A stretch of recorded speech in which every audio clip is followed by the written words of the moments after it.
What's going on, guys? I wanted to do a pitching mechanical breakdown on Kansas City Chiefs quarterback Patrick Mahomes.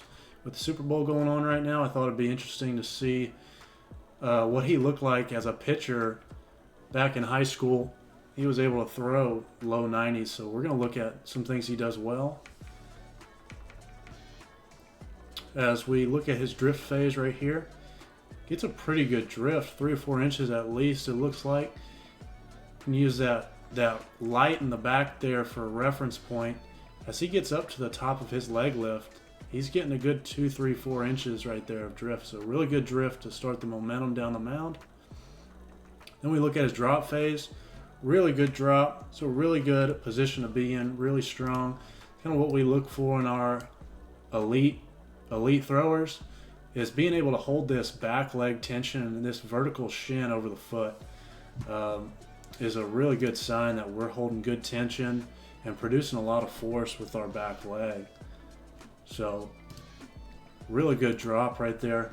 Let's go ahead and move down the delivery. He holds a lot of counter rotation in his shoulders. Let's look into landing. Our rotation phase doesn't look like there's much of it.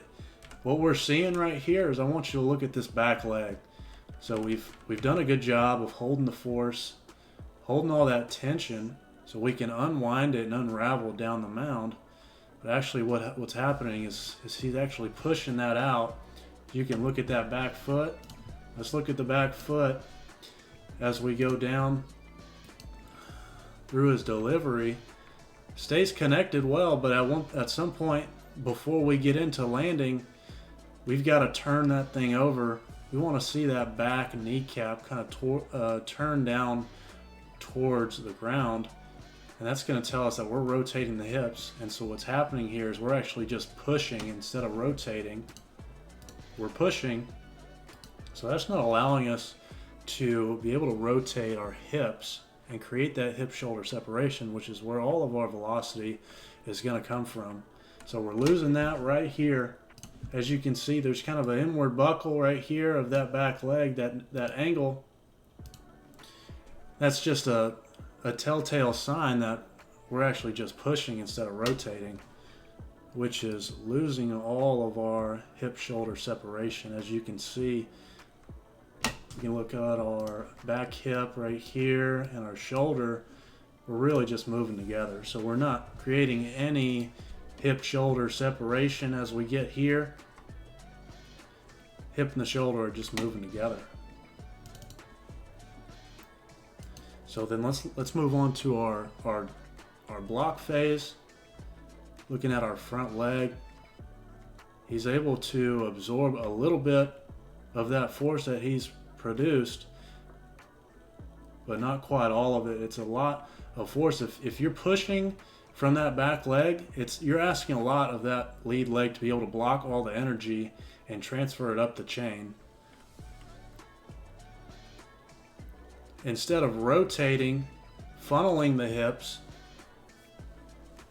being able to stabilize with the lead leg, lock in the pelvis, and funnel it up through the top. See, he's got just a little bit of a leak, an energy leak right here. So if we're force bearing right here, you can see in this next frame that he actually loses and he leaks some of that energy out front. So that's what we call an unstable block, a leaky block. And so that's kind of where he's losing the rest of all that velocity. He's got a good amount of thoracic flexion right here, but you can just see, because we pushed with the backside, we pushed instead of rotated. Now let's look at that back leg right as we're about to release. It's just coming in and it's kind of just collapsing in on him. And that's kind of what's happening is the back leg gets to a good start. Holds a good hinge, works down the mound, but right here is where we need to be rotating through the back hip to be able to separate between the hips and the shoulders and then funnel it through the throw. But instead we're just pushing into release.